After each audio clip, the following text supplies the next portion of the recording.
అంటే చాలా వినూత్నంగా సంపద సృష్టిస్తూ ఉన్నారు.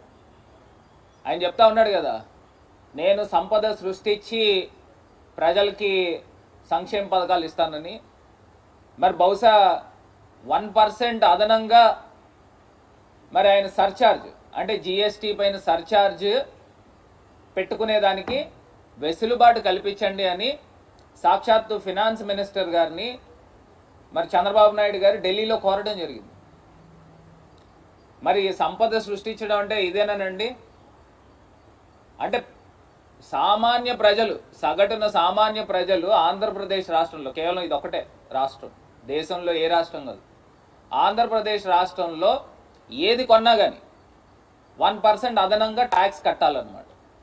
ఇప్పటికే నిత్యావసర వస్తువులు చంద్రబాబు నాయుడు గారు కుర్చీలో కూర్చున్న తర్వాత సామాన్య ప్రజల యొక్క నటి వెరగొట్టారు. బాదుడే బాదుడు కిందన రేట్లు బాది, ఉల్లిపాయ టమాటా అయితే సెంచరీ కొట్టేసినాయి.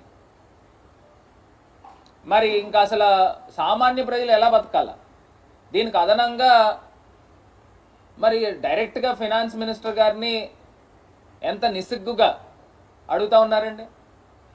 ఆయన చెప్తా ఉన్నాడు, విజయవాడ వరదలు వచ్చినాయి, అతలాకుతలం అయిపోయినాయి, దాని గురించి రాష్ట్ర ప్రజలందరూ కూడా 1% ట్యాక్స్ కట్టాలి.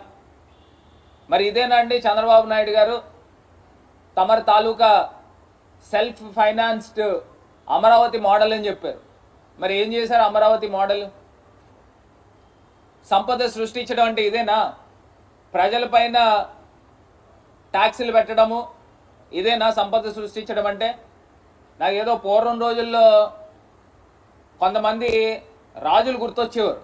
ఇదే సేమ్ టైప్లో సామాన్య ప్రజలపైన పన్నులు వేసి ఖజానాన్ని నింపుకునేవారు. సేమ్ ఇదే పద్ధతి కనబడతా ఉంది చంద్రబాబు నాయుడు గారు వ్యవహార శైలి చూస్తూ ఉంటే. అసలు ఇది ఎక్కడ ధోరణి అని అడుగుతా ఉన్నాం. మళ్ళీనేమో డైరెక్ట్గా ఇవాళ ఈనాడు పేపర్లో రాస్తూ ఉన్నారు. ఈనాడు పేపర్లో డైరెక్ట్గా వెసులుబాటు కల్పించండి అని చెప్తా ఉన్నారు. ఎంత అన్యాయం అండి ఇది! ఒక్కసారి ప్రజలందరూ కూడా ఆలోచన చేయండి. చంద్రబాబు నాయుడు గారు సంపద సృష్టించడం అంటే ఇదేనేమో బహుశా.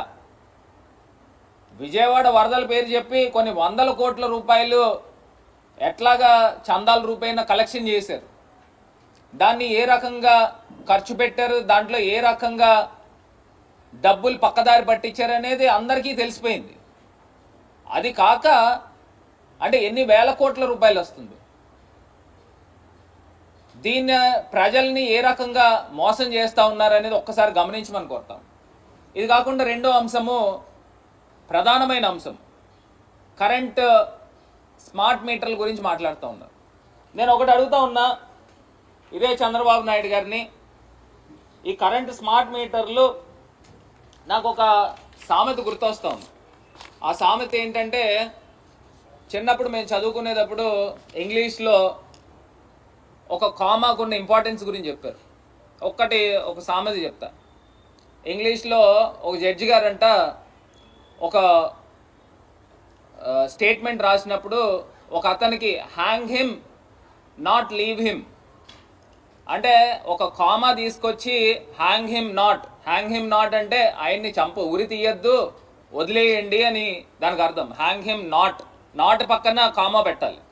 ఆయన పొరపాటున హ్యాంగ్ హిమ్ దగ్గర కామా పెట్టారు. అంటే ఉరి తీసేయండి, అతను వదలొద్దు అని.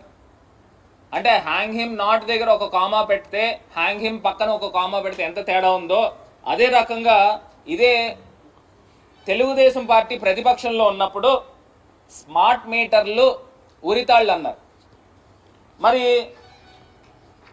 ఇదే తెలుగుదేశం ప్రభుత్వం అధికారంలోకి వచ్చాక స్మార్ట్ మీటర్లు వచ్చేసాయి అన్నారు.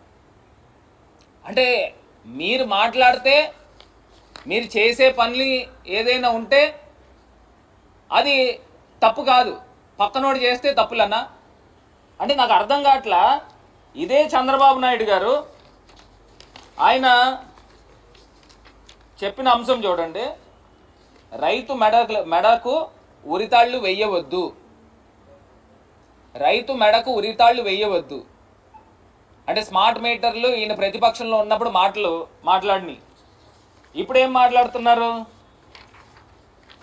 స్మార్ట్ మీటర్లు వచ్చేసాయి అంటే దానివల్ల ఏదో ప్రజలకి ఏదో న్యాయం జరిగిపోతున్నట్టు. అంటే ఈయన చెప్పిన విధానం అంటే ఇదెక్కడ రెండు నాలుకల ధోరణి అని అడుగుతా ఉన్నా. ఎంత అన్యాయమా? ఇంత అన్యాయంగా మాట్లాడుతూ పైపెచ్చిన ఈ 5 నెలల్లో ఈయన చేసిన నిర్వాహకం ఏంటంటే సుమారుగా 57,000 కోట్ల రూపాయలు అప్పులు చేసిన ఘనుడి కిందన మనం పరిగణించాలి. 57,000 కోట్ల రూపాయలు.